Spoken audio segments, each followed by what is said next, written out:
মুসা আলাইহিস সালাম ছিলেন রাগান্বিত নবী। আমরা মুসা আলাইহিস সালাম আল্লাহর কাছে গেলেন তর্ক বিতর্ক করতে, আল্লাহ তুমি কেমন আছো? আল্লাহ কয় মুসা তুমি কেমন আছো? মুসা কয় আমি তো আলহামদুলিল্লাহ খুব ভালো আছি। আল্লাহ তুমি কেমন আছো? আল্লাহ বলে মুসা আমি কেমন আছি এটা যদি জানবার চাও তাহলে ফেরাউনের কাছে যাওয়ার লাগবে। কোথায় যাওয়ার লাগবে? ফেরাউনের কাছে। মুসা আলাইহিস সালাম চলে গেলেন ফেরাউনের কাছে। ফেরাউন বলতেছে আনা রাব্বুকুমুল আলা, আনা রাব্বুকুমুল আলা, আনা রাব্বুকুমুল আলা, আমি কবির চাইতেও বড়। জোরে বলি নাউজুবিল্লাহ, আমি আল্লাহর চাইতেও বড়। এই দৃশ্য দেখে মুসা আলাইহিস সালাম ছিল রাগান্বিত নবী। মুসা আলাইহিস সালাম উচ্চ কণ্ঠে বলতেছে লা ইলাহা ইল্লাল্লাহু মুসা কালিমুল্লাহ।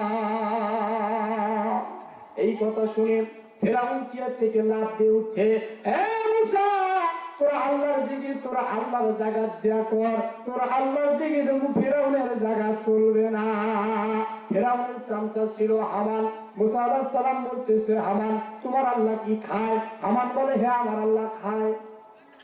আসলে বর্তমান সমাজের যারা নেতা, আসলে নেতারা কিন্তু এতটা খারাপ নয়, চামচারাই খারাপ বানায়, ঠিক না?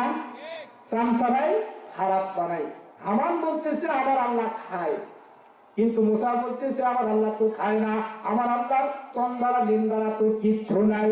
বর্তমান সমাজে একটা মানুষের পেটে যদি 250 গ্রাম খাবার ঢোকে, জোর করে 700 গ্রাম খাবার খায়, পেটটা যখন খারাপ হয় তখন বর্তমান যুগে ডিজিটাল কায়দায় ঠান্ডা মান্ডা দই মিষ্টি খায়, ওষুধ বড়ি খায়, এই ময়লাগুলো গলে পেছন দিক দিয়ে পড়ে যায়। কিন্তু ফেরাউন আল্লাহ হয়ে খাবার খাওয়ার কারণে পেটে ধরছে গ্যাস্ট্রিক ডায়রিয়া। ফেরাউন আল্লাহ হয়ে পায়খানাত গেছে, যেই মাত্র পায়খানা থেকে উঠবার চায় পেটের মধ্যে একটা মোচড় দেয়, আবার বসে, আবার যখন উঠবার চায় পেটের মধ্যে একটা মোচড় দেয়, আবার যখন উঠবার চায় আবার পেটের মধ্যে একটা মোচড় দেয়। হ্যাসম্যাচ উঠা বসা করতে করতে ফেরাউন আল্লাহ হয়ে পায়খানার মধ্যে পড়ে গেছে।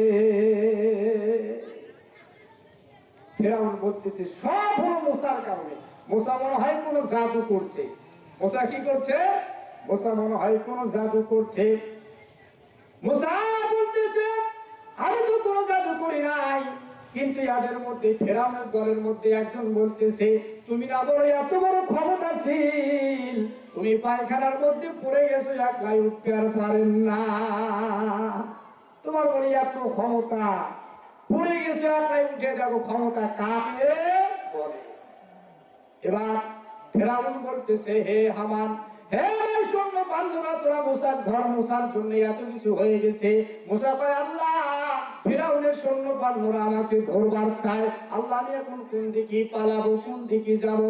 আল্লাহ কয় মুসা তুমি ওখান থেকে পালাও। পালাতে পালাতে 3 পাশে হলো মুসা আলাইহিস সালামের সৈন্য বান্ধবরা, সামনে হলো একটা দরিয়া।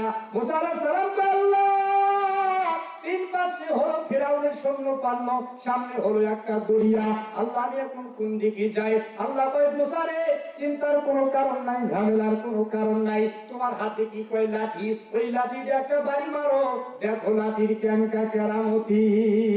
জোরে সোরে বলুন সুবহানাল্লাহ। মুসা আলাইহিস সালামের হাতে সব সময়ের জন্য একটা আশা ছিল। আল্লাহ কয় মুসা তোমার হাতে কি? কয় লাঠি, ওই লাঠি দিয়ে একটা বাড়ি মারো, দেখো লাঠির কেমকা কেরামতি। জোরে বলুন সুবহানাল্লাহ। লাঠিতে বাড়ি দেওয়ার সঙ্গে সঙ্গে দরিয়ার ভিতরে অসংখ্য রাস্তা হয়ে গেল। মুসা আলাইহিস সালাম এই দরিয়ার ভেতরে রাস্তা দেখে আল্লাহর অসংখ্য শুকরিয়া আদায় করলেন। আল্লাহ শুকরিয়া আদায় করে একটানা 4 রাকাত নামাজ পড়লেন। আল্লাহ কয় মুসা রে তোমার এই 4 রাকাত নামাজ আমি আল্লাহর এত ভালো লাগছে, পছন্দ হয়েছে। এই 4 রাকাত নামাজ আমি মুহাম্মদ সাল্লাল্লাহু আলাইহি ওয়াসাল্লামের উম্মতের জন্য আসরের 4 রাকাত ফরজ হিসাবে দিয়ে দিলাম। কেউ যদি আসরের 4 রাকাত ফরজ সালাত আদায় করে আমি আল্লাহ রাব্বুল আলামিন মুসা আলাইহি ওয়াসাল্লামের সমপরিমাণ সওয়াব তারা আমলনামায় দিব। সুবহানাল্লাহ বলবেন না? আরে জোরে বলি সুবহানাল্লাহ। তাহলে আসরের নামাজ পড়ার দরকার আছে।